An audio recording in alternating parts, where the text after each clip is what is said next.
दोस्तों नमस्कार, स्वागत है आपका 4 PM पर। मैं हूं आपके साथ अदिति। सुप्रीम कोर्ट के 18 जजों ने अमित शाह को धर दबोचा, चिट्ठी लिखकर शाह को हैसियत याद दिलाई। दोस्तों अभी स्थिति ऐसी है कि मोदी शाह को एक एक बयान, एक एक टिप्पणी की हिसाब देनी पड़ रही है। मतलब वो कुछ भी बोल गए और उस पर चर्चा नहीं हुई या चर्चा नहीं होगी, ऐसा नहीं है। हर बात को लेकर के बारीकी से उसका विश्लेषण किया जाता है।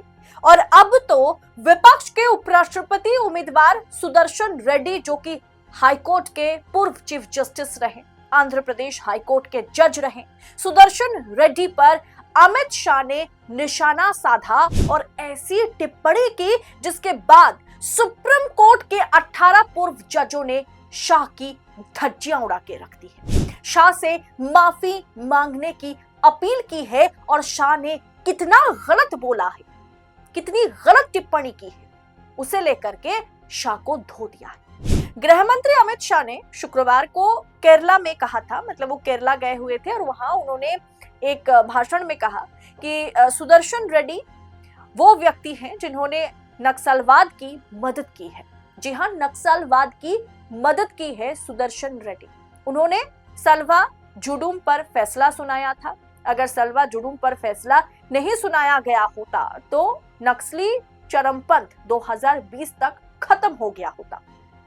आज नक्सली पर हम काबू नहीं पाए हैं, इसकी कहीं ना कहीं वजह जो है वो सुदर्शन रेड्डी के फैसले हैं। अमित शाह की इस टिप्पणी के बाद उपराष्ट्रपति पद के उम्मीदवार बी सुदर्शन रेड्डी ने एक इंटरव्यू में कहा कि मैं भारत के माननीय गृह मंत्री के साथ सीधे तौर पर इस मुद्दे पर नहीं उलझना चाहता। उनका संवैधानिक कर्तव्य और दायित्व वैचारिक मतभेदों के बावजूद प्रत्येक नागरिक के जीवन, स्वतंत्रता और संपत्ति की रक्षा करना है। सुदर्शन रेड्डी ने कहा कि उनकी इच्छा है कि अमित शाह 40 पन्नों का ये फैसला पढ़े, जिसके बारे में अमित शाह ने ये टिप्पणी की कि सुदर्शन रेड्डी के चलते ही अभी तक 2020 तक हम नक्सलवाद को खत्म नहीं कर पाए। इसके पीछे सुदर्शन रेड्डी के दिए गए एक वर्डिक्ट है।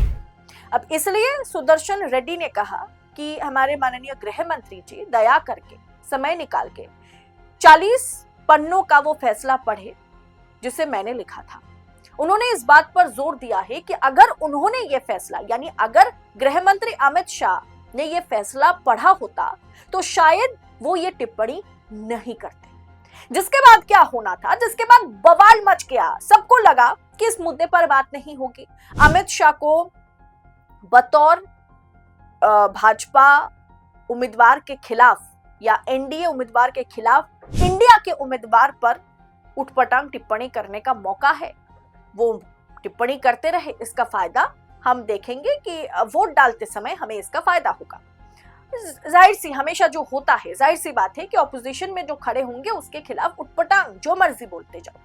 लेकिन अमित शाह जी ये भूल गए कि इंडिया के उम्मीदवार के तौर पर उपराष्ट्रपति पद के लिए जो उम्मीदवार हैं वो एक चीफ जस्टिस, पूर्व हाईकोर्ट के चीफ जस्टिस, हाईकोर्ट के जज रहे, ऐसे एक व्यक्ति पर वो ये टिप्पणी कर रहे थे जिन्होंने कई ऐसे फैसले सुनाए जो नजीर है इस देश के लिए। जिसके बाद सुप्रीम कोर्ट के, हाई कोर्ट के जजों ने गदर काट दी।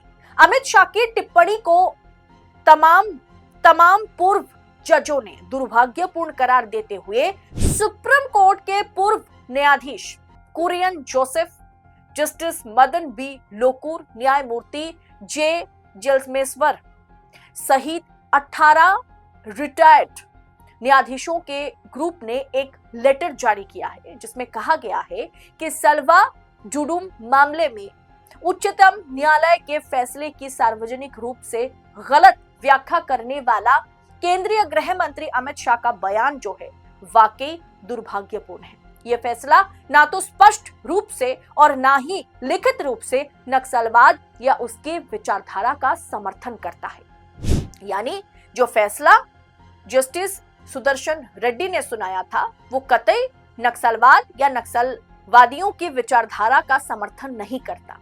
बयान पर हस्ताक्षर करने वालों में उच्चतम न्यायालय के पूर्व न्यायाधीश A.K. पटनायक, न्यायमूर्ति अभय S. ओका, न्यायमूर्ति गोपाल गौड़ा, न्यायमूर्ति विक्रमजीत सेन, न्यायमूर्ति Kurian Joseph, justice Madan B Lokur, justice J Chelameswar शामिल हैं। इसके अलावा हाईकोर्ट के भी तमाम जजों ने इस पर हस्ताक्षर किया है और ये कहा गया है कि किसी उच्च राजनीतिक पदाधिकारी द्वारा सुप्रीम कोर्ट के किसी फैसले की प्रेजुडिस्ड गलत व्याख्या करना, उसका गलत एक तरीके से उस फैसले को डिस्क्राइब करना, सुप्रीम कोर्ट के न्यायाधीशों पर नकारात्मक प्रभाव यानी एक नेगेटिव इंपैक्ट इसके चलते पड़ सकता है और इससे न्यायपालिका की स्वतंत्रता को भी नुकसान पहुंच सकता है।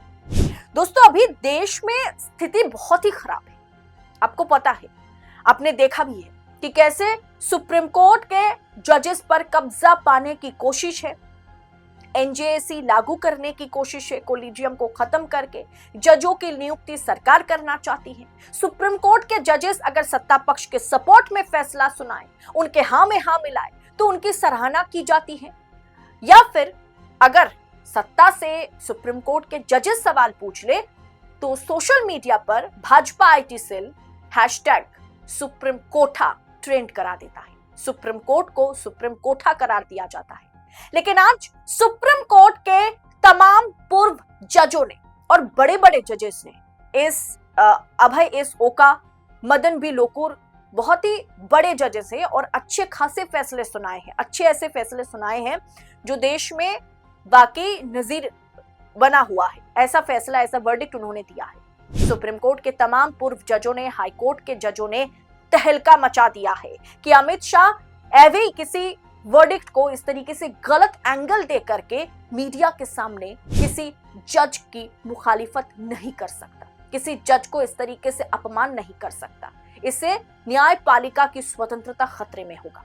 दोस्तों, किसी जज के, हाईकोर्ट के चीफ जस्टिस के फैसले का इस तरीके से गलत व्याख्या करना, उसे गलत तरीके से डिस्क्राइब करना कितना भारी पड़ सकता है, यह अमित शाह को समझ में आ गया जब पूर्व 18 जजों की सम्मिलित हस्ताक्षर किया हुआ जब बयान सामने आया तो वाकई शाह की नींदें उड़ गई। अब इस पर अमित शाह को भी जवाब देना पड़ेगा, क्योंकि इसके बाद तमाम पूर्व जजेस ये उम्मीद कर रहे हैं कि अमित शाह इस मुद्दे को लेकर के माफी मांगे। वो इंडिया अलायंस की ओर से उपराष्ट्रपति पद के उम्मीदवार है सुदर्शन रेड्डी, ये तो बाद की बात है। सबसे पहले वो देश को सर्व करने वाले एक चीफ जस्टिस रहे। उनके फैसले पर इस तरीके की टिप्पणी करना, नक्सलवाद, नक्सलवादी विचारधारा के साथ उनकी वर्डिक्ट को जोड़ना, ये अमित शाह को महंगा पड़ गया और इसके लिए अमित शाह को माफी मांगनी पड़ेगी। देश के पूर्व जजों ने समझा दिया कि हम आपके सामने झुकेंगे नहीं, हमें कोई दिलचस्पी नहीं है कि आप हमारे साथ क्या करते हैं, क्या बर्ताव करते हैं या हमारी कौन सी फाइलें खोलते हैं, इसे हमें मतलब नहीं। अगर आपने गलत किया है तो उस गलत पर बात तो हम करेंगे। फिलहाल दोस्तों, इन 18 पूर्व जजों को वाकई दिल से सलाम, क्योंकि आज जब देश में न्यायपालिका पर से भरोसा डगमगा रहा है, जब हमारा भरोसा उठता चला जा रहा है, ऐसे में पूर्व जजों का इस तरीके से आगे आकर के गृह मंत्री अमित शाह को सबक सिखाना, ये वाकई मिसाल है। इस पूरे विषय को आप किस अंदाज में देख रहे हैं, कमेंट बॉक्स में अपनी राय हमारे साथ साझा कीजिएगा। ऐसी तमाम खबरों को यूं ही पड़ताल के साथ पाने के लिए 4 PM के साथ बने रहें। फिर मिलती हूँ अगले वीडियो में आपके साथ, तब तक के लिए दीजिए इजाजत। बहुत बहुत शुक्रिया आप सभी का। जय हिंद, जय भारत।